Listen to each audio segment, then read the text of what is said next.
کچھ ضرورت کا سامان بھی تھا، غلہ بھی تھا، 2 بوریاں بھر کے اونٹ پہ رکھ کے خود لگام اس بیٹی کے ہاتھ میں تھما کے کا پتر سامان بھی تیرا ہے، اونٹ بھی تیرا ہے، اور یہ نہ سمجھنا یہی کچھ تجھے دیا ہے، جب یہ ختم ہوگا تو رب تیرے لیے اور بندوبست فرمائے گا۔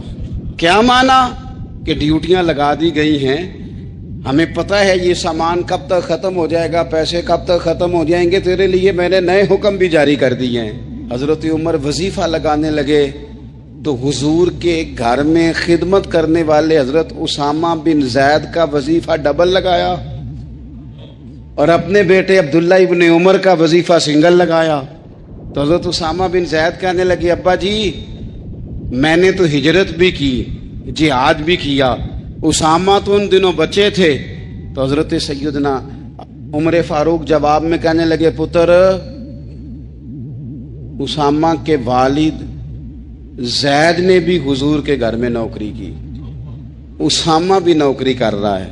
حضرت عمر کی شان کیا ہے زمانہ جانتا ہے، پر پھر بھی حضرت عمر فرمانے لگے، تو نے اپنے باپ کے ساتھ ہجرت کی، فرمایا ان کی خدمت زیادہ ہے حضور کے گھر میں، لہذا ان کا وظیفہ بھی زیادہ لگایا جائے گا۔ چادریں آئی تھی مال غنیمت میں، ڈھیر ساری چادریں، ڈھیر ساری۔ حضرت عمر نے صحابہ کرام علیہم رضوان کی ازواج پر، صحابیات پر وہ چادریں تقسیم کر دی۔ ایک چادر بڑی خوبصورت نکلی اندر سے، تو سب کہنے لگے حضور یہ نا خاتون اول کے لیے سوٹ کرے گی، آپ کی اہلیہ کے لیے سوٹ کرے گی، کبھی آپ گھر لے جائیں نا، یہ سب سے بہتر ہے۔ تو یہ حضرت عمر کی بالغ نظری ہے، وہ کیا بندہ ہوا جس کی ہر جگہ نظر ہی نہ ہو۔ حضرت سیدنا عمر فاروق رضی اللہ تعالیٰ عنہ کہا، جناب یہ چادر بڑی حسین ہے، آپ کے گھر والوں پہ جچے گی۔ تو حضرت عمر فرمانے لگے، نہیں، ایک صحابیہ ہیں حضرت ام سلیت رضی اللہ تعالیٰ عنہ، انہیں بلاؤ، یہ چادر انہیں دوں گا۔ حضور اس خاتون کو یہ چادر دینے کی وجہ بھی تو بیان کریں۔ تو حضرت عمر فرمانے لگے، جب احد میں ڈھیر سارے لوگ زخمی ہو گئے تھے اور بھگدڑ مچ گئی تھی اور حالات خراب ہو گئے تھے، تو فرمایا میں نے اپنی آنکھوں سے دیکھا کہ اس ایمرجنسی کی حالت میں بھی جناب ام سلیت مشکیزہ پکڑ پکڑ کے زخمیوں کو پانی پلا رہی تھی۔ اس خاتون کی خدمات ہیں امت کے لیے، اس نے ڈیوٹی کی ہے صحابہ کے لیے، لہذا اس عورت کا زیادہ حق بنتا ہے کہ اس کو یہ اعزاز دیا جائے۔ میرٹ کی بنیاد پر تقسیم ہوگی، رشتہ داری کی بنیاد پر، تعلق کی بنیاد پر نہیں ہوگی، اس کا حق زیادہ بنتا ہے، اس کا درجہ زیادہ بنتا ہے، خدمات زیادہ ہیں، اس نے اپنی ڈیوٹی زیادہ اچھے طریقے سے سر انجام دی ہے۔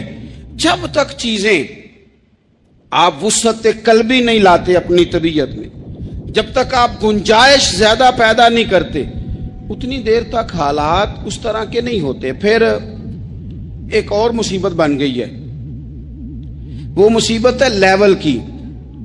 یہ کام میرے لیول کا نہیں، جب آپ اپنے لیول سے نیچے اتریں گے، پروٹوکول سے ذرا نیچے اتریں گے اور چھوٹی چھوٹی باتوں پر خود توجہ دیں گے، چھوٹی چھوٹی چیزوں پر۔ حضرت عمر جمعہ پڑھا رہے تھے، ایک صحابی دیر سے آئے،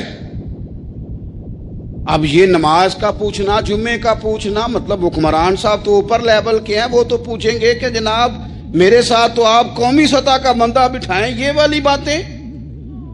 لیکن چھوٹے چھوٹے سوراخ پیدا ہوتے ہیں، پھر بند ٹوٹتے ہیں، حالات بگڑتے ہیں۔ قوموں کا اخلاق چھوٹی چھوٹی جگہوں پہ پہلے بگڑتا ہے، چھوٹی چھوٹی جگہوں پہ بچہ پہلے چھوٹی چوریاں کرتا ہے، خدا معاف فرمائے اگر اسے روکا نہ جائے، پھر وہ بڑی جگہوں پہ جا کے حالات خراب کرتا ہے۔